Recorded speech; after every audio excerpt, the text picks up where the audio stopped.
Hello everyone, आप सबका वांगशन bubble में फिर से एक बार बहुत बहुत बहुत स्वागत है। चलिए, लाइक वेट और आफ्टर रेन के पार्ट 7 को शुरू करते हैं। अब तक हमने देखा था वी वुशियान वांगजी को छोड़कर चला जाता है और उसी वक्त वांगजी को पता चलता है कि वो असल में राजकुमार था जो अब यहाँ का महाराज बन चुका है। अब देखते हैं आगे। वांगजी अकेला अपने चैम्बर के कोने वाली बालकनी में बैठा था, दीवार पर पीठ टिकाकर। उसके पूरे बाल उसकी पीठ को ढक रहे थे। इस वक्त भी वो अपने बालों के साथ ही खेल रहा था। वुशियान को गए हुए अब कुछ दिन बीत चुके थे जब वांगशी ने गणिका ग्रह के अतिथियों को अपना संगीत सुनाया था, उनका मनोरंजन किया था। कुछ दिन बीत चुके थे जब वांगशी ने किसी के साथ बात की थी या फिर किसी को देखा था, यहाँ तक कि उसके सेवकों को भी नहीं। पिछले कुछ दिनों से वो अपने ही गम में डूबा था। बस इन सब चीज़ों को भूलकर आगे बढ़ने से पहले वो इन पलों को संजोना चाहता था। बस कुछ और देर अपने ही चैम्बर में रहना चाहता था, जब तक कि विभूषण की महक वहाँ से गायब नहीं हो जाती।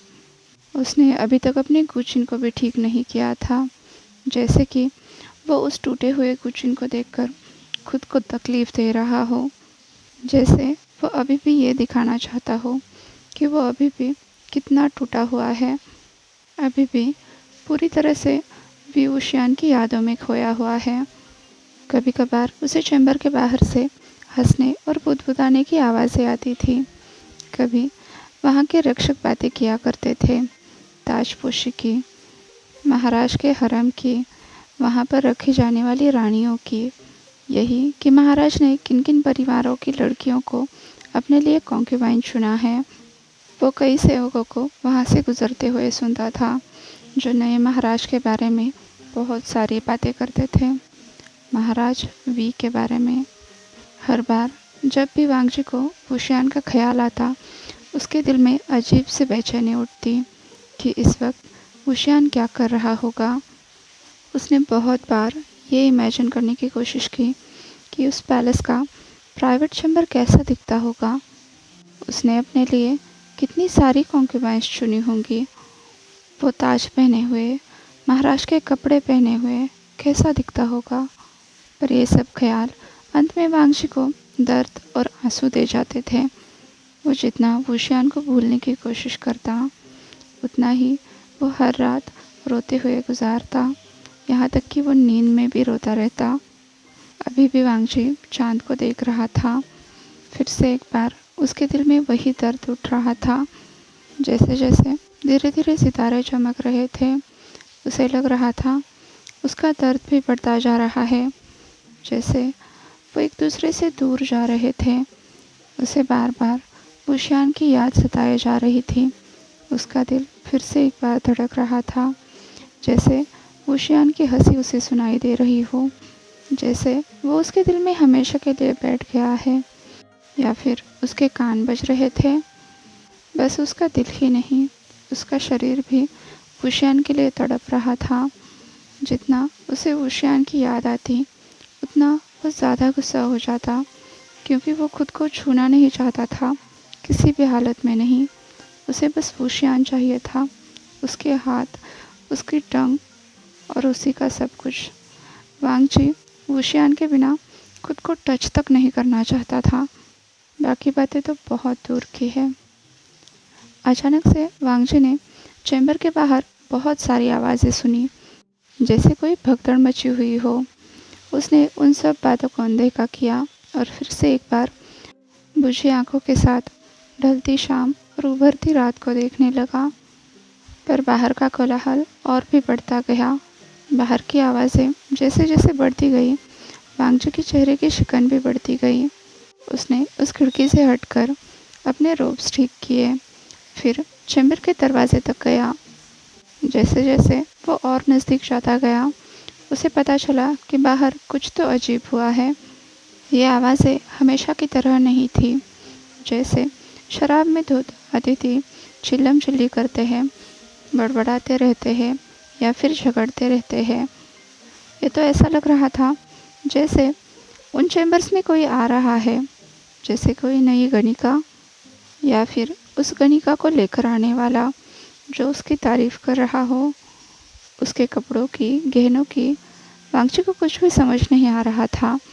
वांगची अभी भी अपने चैम्बर में खड़ा दरवाजे से कान लगाकर बाहर की बातें सुनने की और समझने की कोशिश कर रहा था। तभी उसकी आंखें बड़ी बड़ी हो गई, क्योंकि उसने एक जानी पहचानी आवाज़ सुनी। वो उसकी मेंटर थी, जो काफ़ी वक्त पहले ही रिटायर हो चुकी थी और कभी कभार ही अपने चैम्बर से बाहर कदम रखती थी। जब आखिरी बार वो चैम्बर से बाहर आई थी, वो एक अतिथि को यहाँ से बाहर निकालने के लिए आई थी, क्योंकि वो एक गणिका का अपमान कर रहे थे। वांगची की जो गुरु थी, उसकी मेंटर, वो अपनी किसी भी गणिका या अपने भाई के बारे में बिल्कुल भी बुराई नहीं सुन सकती, चाहे सामने वाला अतिथि कितने भी बड़े परिवार से क्यों ना हो। वांगची अपने गुरु के इसी बातों से बहुत ज़्यादा प्रभावित था। वो ना तो किसी की गलती बर्दाश्त कर सकती थी, ना ही किसी के लिए खुद को झुका सकती थी। वो उसे नीचा दिखाने वालों को बिल्कुल भी पसंद नहीं करती थी। वांगची अब और भी ज़्यादा करीब जाते हुए बाहर की आवाज़ें ठीक से सुनने की कोशिश करने लगा। ओह, आज सूरज कहाँ से निकला है? उसकी मेंटर कह रही थी। अगर मुझे पता होता कि आप आने वाले हैं तो मैं पहले से ही तैयार रहती, मेंटर ने हंसते हुए कहा। वांगची की भौहें सिकुड़ी। वो सोच नहीं पा रहा था कि ऐसा कौन सा अतिथि है जिसे देखकर उसकी मेंटर इतनी खुश हो रही है। ऐसा लग रहा था वो कोई बहुत नामी व्यक्ति है और अचानक से यहाँ ब्रोथल में आ गया है। पर वो मनोरंजन कक्ष में बैठने की बजाय अंदर चैम्बर्स की तरफ क्या कर रहा है? क्या खास अतिथियों को अंदर आने की भी इजाज़त होती है? पर ऐसे अंदर तो बस। वांगची सोच ही रहा था, तभी बाहर से आवाज़ आई। मुझे माफ़ कर दीजिए कि मैं ऐसे अचानक से आया। यह आवाज़ वांगची को जानी पहचानी लगी। वो व्यक्ति कह रहा था, मैं यहाँ पर एक ख़ास चीज़ मांगने के लिए आया हूँ। वांगची जैसे ही उस आवाज़ को समझ गया, वो तो अपनी जगह पर ही फ्रीज हो गया। ये वही गार्ड था जो उस रात हुशियान को लेने आया था। ऐसा लग रहा था वो हुशियान के बहुत करीबी लोगों में से है, जो उसे आशियान कह के पुकार रहा था। वांगची की धड़कनें अब और भी बढ़ गई। वो सोच रहा था कि ये इंसान यहाँ पर वापस क्यों आया है और वो ये कौन सी विनती की बात कर रहा है। मैं आपकी किस तरह से मदद कर सकती हूँ? वांगची के मेंटर ने पूछा। वांगची को पता चल चुका था उसके मेंटर शायद किसी खतरे का आभास कर चुकी है। उसकी आवाज़ बदल गई थी, जैसे कि वो सतर्क हो गई थी, फिर भी उसकी शालीनता कायम थी। उस व्यक्ति ने कहा, मैं आपकी एक गणिका वांगची से बात करना चाहता हूँ। हमें एक बहुत ज़रूरी काम है। उस व्यक्ति की आवाज़ अभी भी बड़ी ही शांत थी। ऐसा नहीं लग रहा था कि वो कोई ज़बरदस्ती कर रहा हो। फिर भी उसकी बातें सुनकर वांगची को बड़ी बेचैनी महसूस हो रही थी। वो रॉयल गार्ड है, वांगची से अकेले में क्यों बात करना चाहता है? क्या उसने वुशियान के साथ जो समय बिताया ये उसके बारे में था? क्या उसका अंत अच्छा नहीं होगा? वांगची अपने लिप्स बाइट करने लगा, परेशान होकर। शायद राज परिवार उसे यहाँ से दूर भेजना चाहता है, ताकि महाराज पर कोई आँच ना आए। शायद वो हर उस चीज़ से पीछा छुड़ाना चाहते हैं जिससे महाराज के बारे में बातें बन सकती है। शायद वांगची भी उन्हीं चीज़ों में से एक है जिसे जल्दी से जल्दी दूर हटाना होगा, बहुत दूर। तभी बाहर से वांगची के मेंटर की आवाज़ आई। आपको वांगची से क्या काम है? अब मेंटर की आवाज़ पूरी तरह से बदल चुकी थी, जैसे वो पूरी तरह से डिफेंस में खड़ी हो। उन्होंने कहा, मैं वांगची को आपसे नहीं मिलने दे सकती जब तक कि मुझे आपके इरादों के बारे में पता न चले। मुझ पर विश्वास करो, परेशानी की कोई बात नहीं है। तो वो इंसान हल्के से चकल करता हुआ बोला, पर मैं यहाँ आने की वजह सबके सामने नहीं बता सकता। वांगची सांस रोककर अपने मेंटर के जवाब का इंतज़ार करने लगा। कुछ देर तक तो वहाँ पर खामोशी बनी रही। मैं उसे बिना किसी सुरक्षा के बाहर नहीं जाने दे सकती, वांगची के मेंटर ने फाइनली जवाब दे दिया। तभी उस आदमी ने कहा, जिया फुरेन। अपने मेंटर का नाम उस आदमी के मुंह से सुनकर वांगची पहले तो थोड़ा सरप्राइज हो गया। तभी उसे आगे बातें सुनाई दी। बदकिस्मती से मैं अपने साथ किसी को नहीं लाया। आपको तो पता है ये सब चीज़ें कैसे काम करती है। इम्पीरियल गार्ड्स अपनी बात मनवाने के लिए फोर्स भी कर सकते हैं, तो चीज़ों को ज़्यादा खींचने का क्या फ़ायदा। मैं आपकी और आपके इस घर की बहुत इज्जत करता हूँ। साथ ही आपसे ये वादा भी करता हूँ कि लान वांगजी बिल्कुल सुरक्षित रहेगा। वांगजी का दिल अभी बहुत ज़ोर से धड़क रहा था, इतनी ज़ोर से कि उसके कान तक बजने लगे थे। वांगजी लड़खड़ाते हुए कुछ कदम पीछे हट गया। उसने अपने कमरे में नज़र दौड़ाई। वो अभी भी सोच रहा था, क्या वो खुद से समर्पण करे या फिर यहाँ से भाग जाए। पर इससे पहले कि वो किसी एक नतीजे पर पहुँचता, दरवाज़ा खुल गया। वांगजी की नज़र सबसे पहले अपने मेंटोर पर पड़ी और फिर उनके साथ वाले आदमी पर। वांगजी, उस लेडी ने स्माइल करते हुए कहा, अपने कपड़े बदलो। वांगजी बुदबुदाया, जिया फुरेन। वांगजी कभी अपने मेंटोर को देख रहा था तो कभी उस आदमी को। तो उसके मेंटोर ने स्माइल करते हुए सर हिलाकर कहा, सब कुछ ठीक है बेटा। वांगजी ने स्लीव्स के अंदर अपनी मुट्ठियाँ ज़ोर से कस ली थी। उसका चेहरा झुका हुआ था। फिर उसने सर हिलाकर हाँ में जवाब दिया। उसने अपना सर उठाते हुए कहा, ठीक है, मैं तैयार होता हूँ। ठीक है, उस आदमी ने भी तुरंत कहा और अब सभी लोग वांगजी के चैम्बर से बाहर चले गए। उसके मेंटोर ने दरवाज़ा बंद कर लिया। अब जाकर वांगजी ने अपनी सांस छोड़ी जो अभी तक उसने रोके रखी थी। फिर धीरे से मुट्ठियाँ खोल दी। वो तुरंत अपने चैम्बर में और अंदर चला गया और अपने सबसे बेहतरीन रोब पहनने के लिए निकाल लिए। सबसे पहले उसने बिल्कुल सफ़ेद इनर रोब्स पहन लिए, उसके ऊपर लाइट ब्लू कलर के रोब्स। फिर उसने अपना कमरबंद बांध लिया और सबसे आखिर में अपने आउटर रोब्स पहन लिए। कपड़े पहनते ही सबसे पहले उसने अपने बाल खुले छोड़ दिए, पूरी तरह से पीछे कर लिए, जैसे कि गुशियान का हमेशा से पसंद है।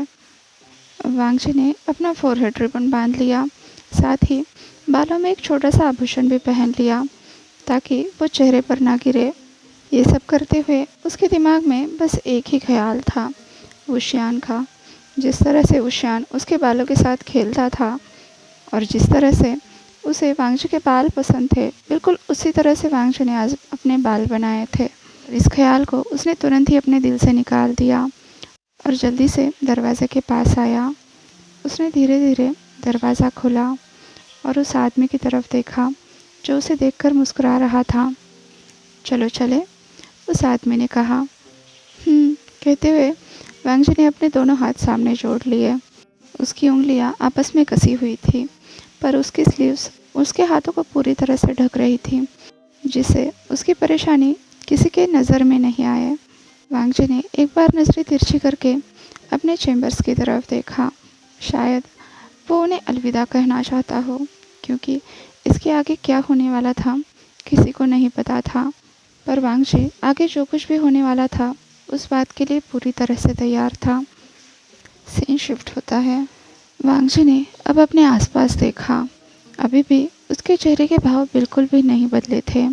फिर भी जो थोड़े बहुत भाव उसकी आंखों में बदल चुके थे, वो उन्हें भी बिल्कुल सामान्य कर चुका था, क्योंकि राजमहल बहुत बड़ा था। वातावरण बहुत ही शांत और गंभीर था। वांगजी ने कई बार सोचा था कि वुशियान का घर कैसा होगा, पर उसकी सोच से ये बिल्कुल ही अलग था। उसने अपने दिमाग से इन अलग थलग ख्यालों को बिल्कुल ही दूर कर दिया। उसके दिल में एक आशा की किरण जगी थी, पर वांगजी इस बार उसमें फंसना नहीं चाहता था। वो नहीं चाहता था कि फिर से एक बार उसका दिल टूटे। अभी के लिए तो वो बस यही सोच रहा था, जिस काम के लिए ये ओल्ड मैन उसे अपने साथ लेकर आया है वो जल्दी से जल्दी ख़त्म हो जाए, ताकि वो दोबारा से अपनी ज़िंदगी में लौट सके।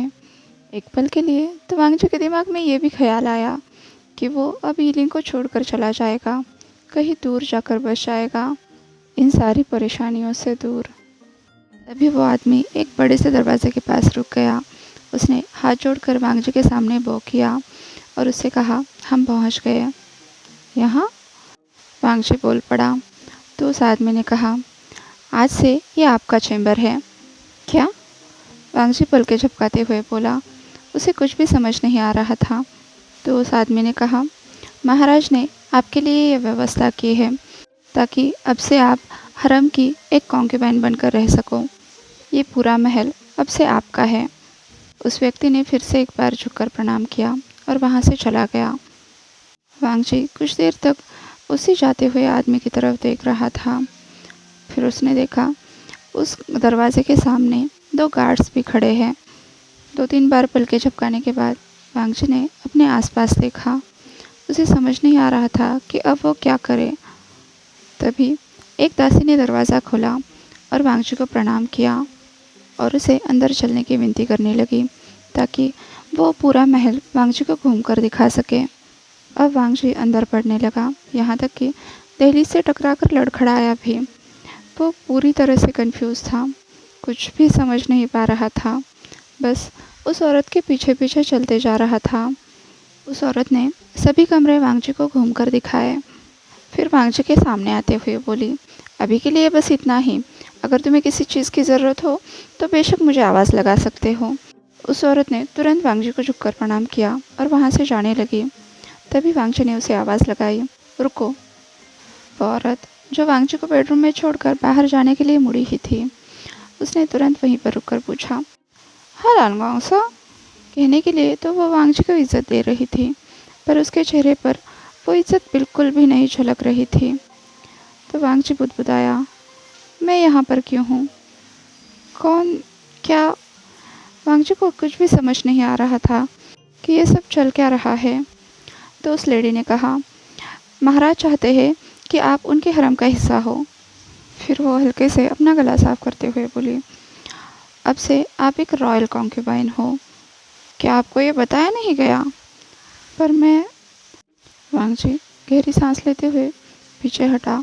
अचानक से उसे बहुत कमज़ोर महसूस होने लगा था, जैसे कि उसके होश खोने वाले हो। वो बुदबुदाया, पर मैं एक गणिका हूँ। जैसे कि वो उस दासी से नहीं खुद से बात कर रहा हो। तो उस दासी ने कहा, हाँ तुम हो।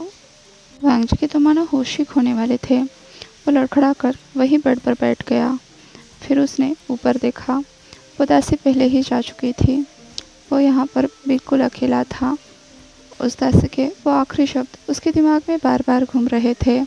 वो अभी भी ये समझने की कोशिश कर रहा था कि ये सब क्या चल रहा है, पर जितना वो इस बारे में सोच रहा था, उसकी उलझन अब गुस्से की जगह ले रही थी। गुस्सा कि महाराज की इतनी हिम्मत कैसे हुई। वो चौंक कर ये सोचने लगा कि विभूषण ने उसे समझ क्या रखा है। उसे अपनी ज़िंदगी से इस तरह से उठाकर यहाँ फेंक दिया, अपने हरम में। उसे तो अब और भी गुस्सा आने लगा था, ये सोचकर कि वो बहुत सारी कॉन्क्यूबाइन के बीच में वुशियान का बस एक खिलौना बनकर रहेगा, जिसे वुशियान ने अपने लिए चुना है, जैसे कि वो बस एक दिखावट की चीज़ हो। वुशियान ने इतनी सी भी परवाह नहीं की कि वो वांगजी से पूछ ले कि वो ये बात चाहता है या नहीं। उसे सीधा उठाकर यहाँ ले आया। ये बात भला वांगजी बर्दाश्त कैसे करता। वो तुरंत खड़ा हो गया। उसने अपनी मुट्ठियाँ कस ली और ताव से बाहर जाने लगा। वहाँ पर कमरे में इतनी सारी सजावट थी, पर वांगजी का किसी भी चीज़ पर ध्यान नहीं था। पर अचानक से उसकी नज़रें एक चीज़ पर रुक गई। वहाँ पर गुच्छीन थी, जो एक बहुत बड़ी खिड़की के पास रखी गई थी, पर अभी वो इस बात पर पिघलने के लिए तैयार नहीं था। उसने तुरंत नज़रें घुमाई और वो दरवाजे की तरफ चलने लगा। ज़ोर से दरवाज़ा खोला और बुत बनकर वहीं पर खड़ा हो गया, क्योंकि उसके सामने वही जाना पहचाना चेहरा था, उसकी वही चमकदार आँखें। पर बाकी सब कुछ अनजान लग रहा था। उसके बाल, उसके सर का ताज, उसके रोब्स और उसका पूरा रूप, सब कुछ बदल चुका था। विभूषण, जिसे सामने देखने की वांगजी ने बिल्कुल भी उम्मीद नहीं की थी, उसकी सांस रुक गई और वो इतनी ज़ोर से पीछे हटा कि उसका बैलेंस बिगड़ गया। लांझा कहते हुए वुशियान तुरंत आगे बढ़ा और वांगची को कमर से पकड़ लिया। ध्यान से, वुशियान बोला।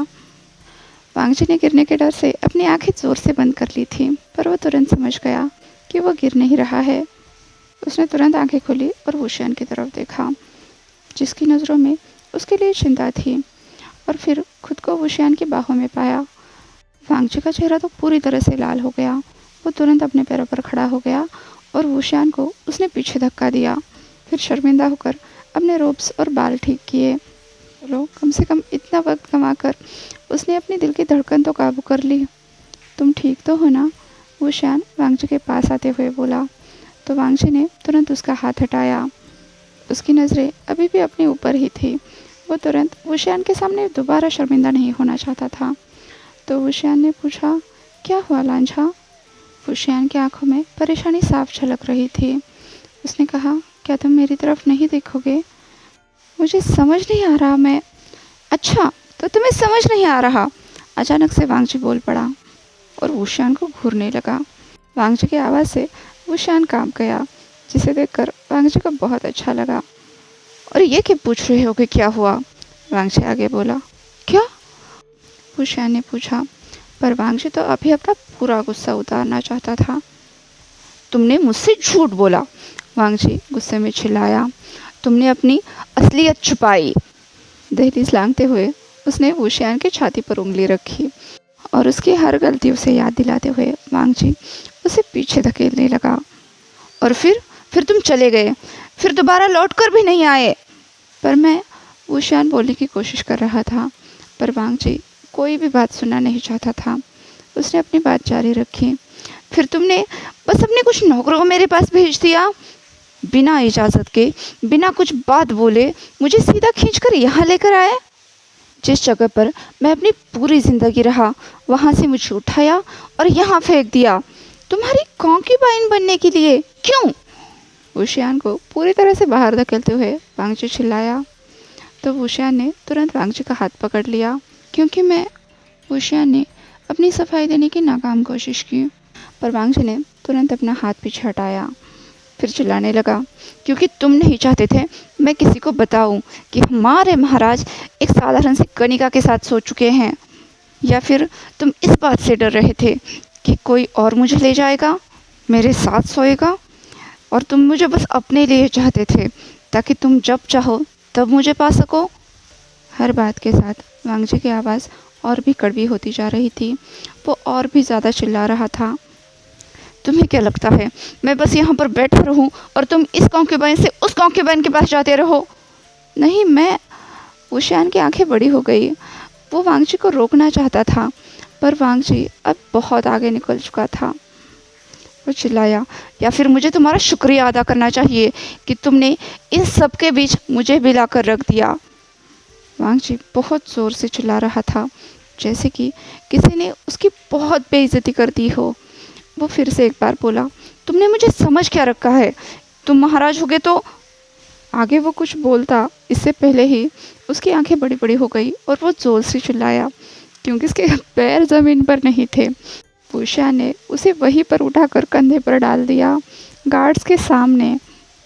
क्या कर रहे हो? मुझे नीचे रखो, वांगची चिल्लाया। वी वुशियान, कहते हुए वांगची वुशियान की पीठ पर दोनों हाथों से मारने लगा और खुद को छुड़ाने की कोशिश करने लगा, पर वुशियान ने उसकी एक भी ना सुनी।